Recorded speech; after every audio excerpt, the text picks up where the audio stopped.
Hello engineers, कैसे उम्मीद करते हैं आप बहुत अच्छे होंगे। दोस्तों, बीएचईएल का नोटिफिकेशन आया सुपरवाइजर पोस्ट के लिए। न्यू वैकेंसी है बेसिकली। पुरानी वैकेंसी से कोई लेना देना नहीं है। आज इस वीडियो में बात करूंगा डिप्लोमा एस्पिरेंट्स के लिए। बेसिकली कंप्लीट जानकारी दूंगा। Salary structure, job profile, examination pattern और सिलेबस, और क्या इसकी एलिजिबिलिटी है, कौन कौन फॉर्म भर सकता है, क्या सिलेक्शन प्रोसेस है, बहुत सारी चीजें हम आप लोगों से डिस्कस करेंगे। तो देखो, एक चीज मैं वीडियो शुरू करता हूँ उसके पहले मैं आप लोगों को बता दूं। देखो, अगर मैं बात करूं, ये हमारे सुपरवाइजरी पोस्ट में 27 तारीख से एप्लीकेशन शुरू हो रहा है, 25 नवंबर तक जाएगा। मेनली दो पोस्ट के लिए, एक सिविल के लिए, एक मैकेनिकल के लिए, 30-30 वैकेंसी है, राइट। और इसमें अगर मैं बात करूं एलिजिबिलिटी की बात किया जाए, तो फुल टाइम आपका डिप्लोमा आपका चाहिए आपके रिस्पेक्टेड ब्रांच से। सिविल के लिए, सिविल में हमारा फुल टाइम डिप्लोमा आपको चाहिए। मिनिमम हमारा परसेंटेज 65% चाहिए। बाकी SC ST को रिलैक्सेशन दिया गया है। और दूसरा, ये भी कहा गया कि जो लोग परसुइंग हैं या डिप्लोमा या डिग्री जो भी है, देखो इसमें डिग्री का मतलब ये नहीं है कि बीटेक एस्पिरेंट्स अलाउड है। यहाँ पे दो पोस्ट है, एक HR पोस्ट के लिए है। तो HR पोस्ट वाले में देखो बैचलर डिग्री है, वो अलग चीज है। लेकिन जो हमारा सुपरवाइजरी ट्रेनिंग है उसमें डिप्लोमा एलिजिबल है, राइट। और यहाँ पे ये कहा जा रहा है कि जब हमारा डॉक्यूमेंट्स वेरिफिकेशन होगा तो आप रिजल्ट वहां पे मस्ट भी कंप्लीट होना चाहिए आपका। उस समय दे आप प्रोड्यूस कर सकें। बाकी अगर मैं सिलेक्शन प्रोसेस की बात करूंगा तो कंप्यूटर बेस्ड टेस्ट होगा। इसमें दो स्टेज में होगा। CBT 1 होगा, दूसरा हमारा डॉक्यूमेंट। CBT 1 जो होगा वो क्या रहेगा, एग्जामिनेशन पैटर्न टेंटेटिवली हम आपको बता सकते हैं, राइट। अभी तक ऑफिशियल सुपरवाइजरी पोस्ट के लिए तो नहीं आया है, ना ही एग्जामिनेशन पैटर्न, ना ही सिलेबस। हाँ, हम अपने एक्सपीरियंस की बेसिस पे पुराने इनके नोटिफिकेशन जो हमारा ET के लिए आता है उसके बेसिस पे कुछ कंक्लूजन पे आ सकते हैं।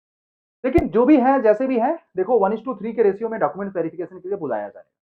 और बेसिक हमारा पेमेंट स्ट्रक्चर देखा जाए तो ट्रेनिंग के दौरान 32,000 का है। जैसे ही ट्रेनिंग कंप्लीट होगा 33,500 का है। लेकिन मुझे लगता है कि सारा महंगाई भत्ता, बहुत सारे बेनिफिट्स वगैरह ऐड करने के बाद ये जो पूरा सैलरी जाएगा 50,000 के आसपास, राइट। और यहाँ पे अगर मैं बात करूं, जॉब प्रोफाइल आपको भी पता है कि BHEL मल्टीपल सेक्टर में डील करता है, जिसमें हमारा पावर भी है, ट्रांसपोर्टेशन भी है, ट्रांसमिशन भी है, रिन्यूएबल एनर्जी भी है, डिफेंस एंड एरोस्पेस है, इंडस्ट्री है, ऑयल एंड गैस है, वाटर है। इन सभी जगहों पे आप लोगों का बेसिकली BHEL का एक्सपेंशन है। और बाकी जॉब प्रोफाइल तो यार कौन, PSU है और भारत सरकार के अंतर्गत आता है। तो बेसिकली जॉब का तो टेंशन मत लो। फिलहाल डिप्लोमा लेवल पे one of the best option है, आप इसमें अप्लाई कर सकते हैं। अब मैं बात करूं टेंटेटिवली एग्जामिनेशन पैटर्न की बात करें, तो यहाँ पे देखो बेसिकली देखा जाए तो कहीं पे मैंने 150 क्वेश्चन देखा, और ET के लिए आपका 200 क्वेश्चन का भी आपको। हाँ, ये है कि BHEL जब भी एग्जाम कंडक्ट कराता है तो टेक्निकल नॉन टेक्निकल दोनों क्वेश्चन, जिसमें आपके रिस्पेक्टेड ब्रांच का पूछा जाता है, जो आप यूजुअली SSC JEE जैसे एग्जाम के लिए सिविल मैकेनिकल के लोग पढ़ते हैं। Reasoning ability, logical thinking, English और जनरल अवेयरनेस। अब ये देखना है कि यहाँ पे इंग्लिश पूछा जाएगा कि नहीं। थोड़ा सा वेट, तो अभी आप इंग्लिश को पॉज कर सकते हैं क्योंकि ये डिप्लोमा लेवल वैकेंसी है। तो आप, इसलिए मैं बोलूंगा कि इंग्लिश को पॉज करो, बाकी reasoning, logical thinking, general awareness को आप पढ़ाई करो, है ना, क्योंकि ET लेवल पे वहां पे पूछा जाता है इंग्लिश।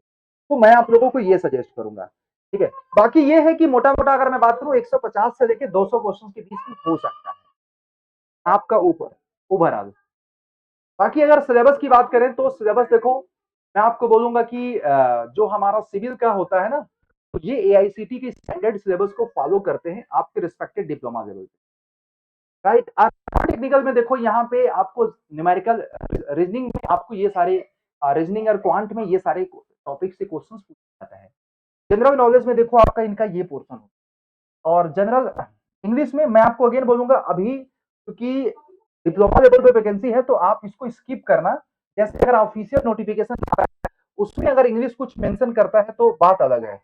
अभी आप इसको स्किप करोगे क्योंकि बहुत सारे सोशल मीडिया पे, बहुत सारे गूगल की वेबसाइट पे इंग्लिश भी सिलेबस में दिया हुआ है।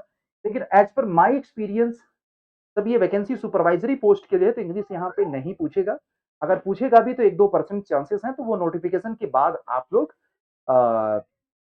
फाइनल कंक्लूजन पे जा सकते हैं, राइट।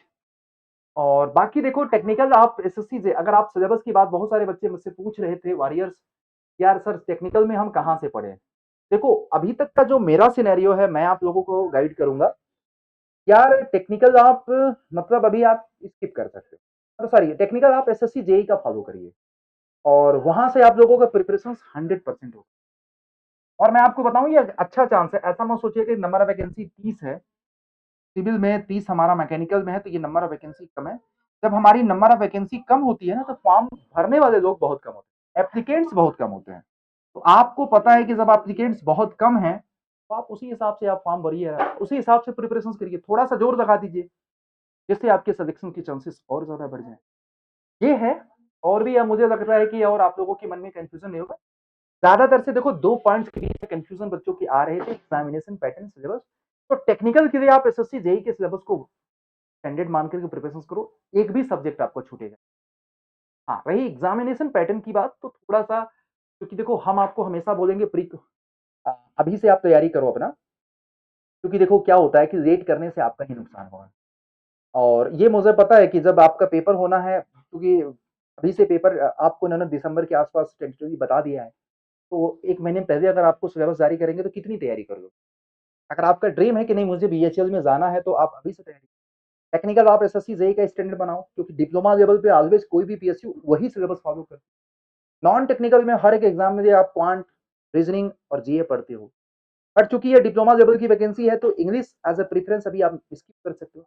बाकी अगर आपकी इंग्लिश तैयार है तो अच्छी बात है, नहीं तो अभी आप नोटिफिकेशन के बाद इंग्लिश को पढ़ देना, कि अभी तो मेरे को लग रहा है कि इंग्लिश नहीं। यही सारी चीजें थी, मुझे लगा आप लोगों को कवर करना चाहिए, मैंने आप लोगों को कवर कर दिया।